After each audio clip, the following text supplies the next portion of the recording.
옵션 만기일이었던 4월 8일 시장은 큰 변동성 없이 잘 마감을 했습니다. 오늘 다행스럽게도 주가 지수가 상승으로 잘 마감을 한 하루였던 것 같습니다. 오늘 또 다섯 종목에 대한 리뷰를 하도록 하겠는데요. 그 전에 이제 앞서서 추천드렸던 종목들 중에서 대표 종목들 잠깐 보도록 하겠는데, 자, 셀트리온은 제가 어제 상승 2.8% 정도 나왔을 때 종가가 0.8% 좀 아쉽고 추가적으로 1, 2% 상승이 나오면 좋겠다고 했는데, 오늘 그렇게 1.8% 상승이 나오면서 이제 하락에 대한 염려는 접으셔도 될 것 같다, 이렇게 말씀드릴 수 있겠습니다. 제가 전망했던 자리로 왔던 것 같고, 이제 하락 염려보다는 상승 가닥을 잡을 터이니 전고점 32만원 이상, 32만 이상, 33만원 이상으로 되어 있는 그 자리까지는 다시 갈 수 있는 그런 흐름으로 왔다는 말씀 드리겠습니다. 그리고 SK바이오사이언스에 대해서도 제가 이제는 저점은 잡았으니까 염려하지 않으셔도 되겠다. 시초가, 그러니까 상장했던 시초가 저가 깬 것이 오히려 바람직하다라고 말씀드렸죠. 깨고 나서 이제 들어 올리는 그런 흐름이 나올 거라고 했는데, 오늘 다행스럽게도 큰 상승이 나오면서 하락에 대한 염려는 접으셔도 되겠다는 말씀드리겠습니다. 다만 이제 SK바이오사이언스의 경우는 이제 상장한 지 얼마 안 됐기 때문에 기본적으로 데이터가 적죠. 이럴 때는 피보나치 기법으로 대입을 하시면 됩니다. 피보나치로 기법으로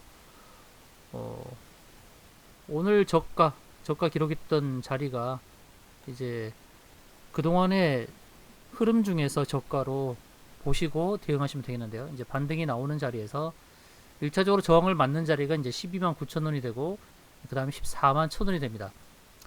12만 9천 원과 14만 1천 원, 이 두 자리는 꼭 기억하시고 대입을 하시면 좋겠고요. 제가 볼 때는 14만 1천 원까지는 무난하게 갈 것 같습니다. 14만 1천 원, 거기서 좀 조정이 오더라도, 큰 조정이 오지, 12만 9천 원은 큰 조정 자리는 아닌 것 같고 14만 1천 원 정도가 큰 조정이 나올 수 있는 자리다라는 것을 기억하시고 대응하시면 되겠습니다. 다음은 제가 현대모비스에 대해서 저항 가격을 알려드렸었는데, 61선과 구름층에 부딪히는 이 자리가 저항권이다라고 말씀드렸습니다. 오늘 32만 1천원까지 오고 좀 밀렸는데, 이제 약간의 조정은 허용될 수 있겠죠. 그러나 저항대에 부딪히고 조정 후에 다시 가게 될 것이니까 큰 저항대 구름층을 앞두고 잠깐 쉬어가는 흐름이 나올 수 있지만, 구름층은 돌파할 수 있겠다라고 봅니다. 일단 오늘은 61선과 구름층에 올 수 있는 하단 자리, 살짝 저항에 부딪혔다라고 보시면 되겠고, 조정이 주어지더라도 다시 상승할 수 있다라고 보시면 될 것 같습니다. 자, 오늘 첫 번째 종목 리뷰할 종목은 지니틱스가 되겠는데요. 자, 지니틱스 너무나도 교과서처럼 고점을 알려준 종목입니다. 이렇게 고점 3개를 기록할 때는 제가 추세선을 그어보고 대응하라고 자주 말씀드렸죠. 추세선 상단에 정확하게 부딪히고 있는 겁니다. 주가가 상승했을 때 빨리 추세선을 그어보고 4,600원대는 걸리겠구나 판단하시고, 이 추세선 상단에 걸릴 때 매도하시는 게 가장 좋았죠. 지네틱스는 이제 오세훈 서울시장 당선자 관련해서 스마트워치 수혜주가 되죠. 그래서 오늘 주가가 상승했던 겁니다. 근데 이렇게 추세 상승선에서, 상승 추세선에서 걸리는 상황이기 때문에 빨리 체크해서 매도하는 게 좋았죠. 이렇게 추세선을 긋는, 이거 너무 쉽잖아요. 쉽기 때문에 이렇게 해서 적용을 잘 해보시고, 이제 주가 하단에 왔지만 또 어느 정도 조정 이후에 다시금 상승 가닥은 잡을 것이라 보고 있습니다. 그러나 오늘 상승 추세선에 저항에 맞고 빠졌음을 일단 알고 가시는 게 좋습니다. 하단에서 다시 조정의 횡보의 시간이 주어지고 다시 재상승 가닥을 잡을 것이다 라고 보는 것이 좋습니다. 그래서 오늘은 매도로 하는 것이 맞는 전략이었죠. 다음은 이제 오리엔트 전공인데요. 모처럼 이제 이재명 관련주들의 상승이 나온 하루인데, 그동안 윤석열 관련주가 계속 오르다가 이제 이재명 관련주가 올랐던 것입니다. 오리엔트 전공이 이제 저항대에 다가오죠. 현대모비스 저항을 알려드렸던 바로 그 자리입니다. 61선과 구름층에 이제 들어가는 그 자리이기 때문에 61선 자리인 1345원, 그리고 선행 스팬 자리 1330원, 뭐 이런 자리가 이제 다가옵니다. 이제 오늘 종가는 1275원이지만 1330원부터 1345원 자리, 그 자리가 단기 저항이 될 것이다 라고 보고 대응하시면 좋겠습니다. 오리엔트 전공 매도 자리 알려드렸어요. 다음은 현대바이오를 볼까요? 예, 현대바이오 오늘 주가가 장중에 이제 28% 오르면서 상한가에 대한 기대감이 있었는데 밀렸죠.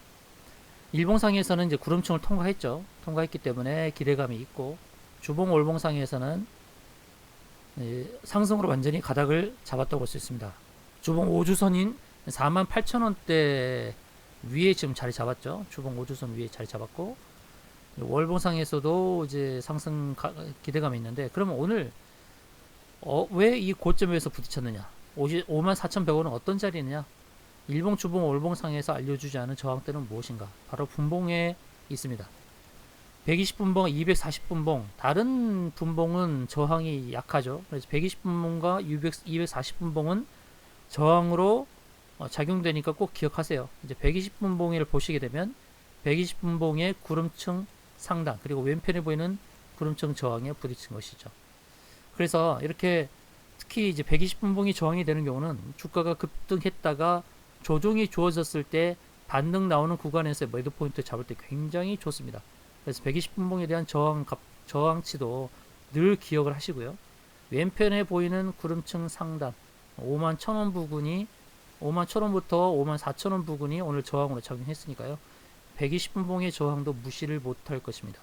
그러다 일봉상에서 보게 되면 일봉 21선 그리고 주봉에서 5주선 위에 자리 잡았기 때문에 현대바이오는 당분간 상승 패턴을 그려갈 수도 있겠다라는 기대감으로 대응하시면 좋겠습니다.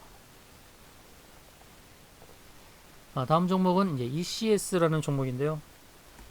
이 종목이 이 비대면 관련주로 각광을 많이 받았었죠. 지지가 명확하게 주어졌고요. 일봉에서 201선과 왼편의 구름층 하단의 지지를 받고 상승을 했고, 이제 구름층 상단까지 왔는데 구름층 상단을 벗어난 가운데서 이제 왼편의 구름층 상단까지 이 저항대를 다 보여준 종목입니다. 그러니까 이 종목은 지지의 하단에서 완성한 그 저점 자리를 정확하게 기록을 하고, 또 저항의 맥시멈 상단까지 다 보여준 종목입니다. 오늘은 매도로 대응했던 게 맞죠. 매도로 대응한 게 맞죠. 주봉을 보시게 되면 주봉에서는 이제 지지를 구축하고 있는데, 이게 한 번에 더 상승을 한다기보다는 좀 쉬어가는 흐름이 나올 수 있습니다. 쉬어가는 흐름이 나왔다가 상승할 수 있습니다. 잠시 검은 화면이 나와도 이해를 해주시기 바랍니다. 그래서 지금 ECS의 경우는 일봉에서는 저항대 왔다라는 거, 일단 이렇게 인식하는 게 좋아요. 저항대 왔다. 8,700원대 저항이 부딪혔다. 주봉에서 보게 되면 쉬었다가 다시 가는 흐름이 나올 수 있다는 것이죠. 기준선은 돌파했지만 기준선의 자리가 이제 정확하게 얼마냐면 7,650원입니다. 그래서 7,650원 정도까지의 하락이 혹시 나오더라도 다시 상승으로 전개되는 이런 패턴으로 갈 가능성이 굉장히 높아진 상황이죠. 원래 월봉에서 보게 되면 이제 매물대 위에 자리 잡고 있으니까 긍정적이긴 하지만 이제 조정 후에 다시 갈 수 있다라는 거. 윗꼬리가 너무 크게 달렸어요. 윗꼬리가 너무 크게 달렸기 때문에 어느 정도의 횡보 구간을 허용하고 다시금 상승 가닥을 잡을 것으로 전망이 됩니다. ECS의 재무구조를 보시게 되면 매출액은 1,000억을 기록하지 못하고 있는 상황이고요. 매출액 700억대에 영업이익 35억, 단기순 39억. 시가총액이 1,000억이니까 적정 수준이죠. 적정 수준. 더 달릴 수 있다라는 그런 보장을 못하니까요. 이 종목에 대해서는 적절하게 끊는 것도 전략이 되어 있고요. 당분간은 횡보와 조정의 흐름이 나올 수 있습니다. 횡보 조정의 흐름이 나올 수 있어요. 그래서 오늘 좀 매도의 전략을 잘 펼치시는 게 좋았습니다. 항상 구름층, 왼편의 구름층 상단의 저항을 꼭 기억하시고요. 또 아까 지니틱스에서 보여드렸던 그 추세선, 상단 추세선에서 저항도 잘 기억하셨다가 주가가 상승할 때 어디서 매도할지 전략을 잘 세우고 대응하시면 좋겠습니다. 마지막으로 이제 미래에셋 벤처 투자를 보도록 하겠는데요.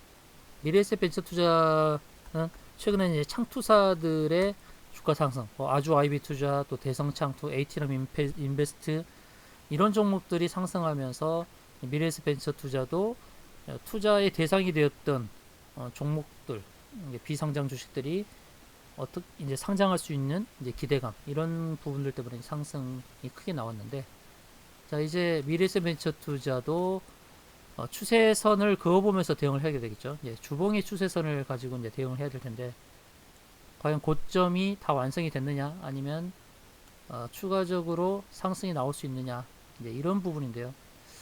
지금 미래에셋 벤처 투자는 어떻게 보면은 추세 상단선을 어느 정도 돌파를 한 관점으로 볼 수도 있습니다. 고점을 연결한 추세 상단선을 돌파하고 이제 그 상단선 위에 있죠. 그러니까 이런 흐름을 볼 때는 정확하게 추세선 상단의 종가, 그러니까 현재 종가가 1,900원이니까요. 1,900원인데 이 1,900원 위에서 계속 움직임을 보여야 이게 추세선이 지지가 되는 겁니다. 지지가 되는 거예요. 이런 식으로 지지가 돼서 또 상승이 나오고 이런 패턴을 그린단 말이에요. 근데 이 상단 추세선 안으로 회귀가 돼버리게 되면 그 자리가 또 저항이 되는 것입니다. 그래서 미래에셋 벤처 투자는 주봉에서 봤을 때 오늘의 종가 1,900원, 1,900원이 좀 중요하다라고 봅니다. 1,900원 하회하게 되면 조금 더 하락을 할 수 있어요. 지금 이제 일봉상에서 보게 되면 이 22평선을 전혀 터치하지 않고 올랐잖아요. 이격을 좁히는, 간격을 좁히는 하락이 나올 수 있습니다. 하락이 나올 수 있지만, 그러나 추세는 여전히 상승이다라는 거. 주봉에서 봤을 때 상승 추세선을 돌파하면서 이제 그 자리가 지지가 될 가능성이 높아졌어요. 높아졌기 때문에 미래에셋 벤처 투자는 좀 더 상승을 보셔도 됩니다. 다만 일봉에서 봤을 때 이격이 벌어져서 그 이격을 채우는, 간격을 좁히는 그런 조정이 나올 수 있겠지만, 그러나 가는 방향은 추세는 상승을 유지할 것이다라는 관점입니다. 그래서 긍정적입니다. 긍정적인데 기존의 보유자께서는 좀 어느 정도 이익절을 하시고 저점을 다시 공략하기도 좋겠고, 또 이 종목을 신규로 매수하고자 하는 분들은 이격을 채우는 조정이 들어왔을 때 그때 매수하는 전략이 좋겠습니다. 미래에셋 벤처 투자는 중기적으로나 장기적으로나 괜찮다고 봅니다.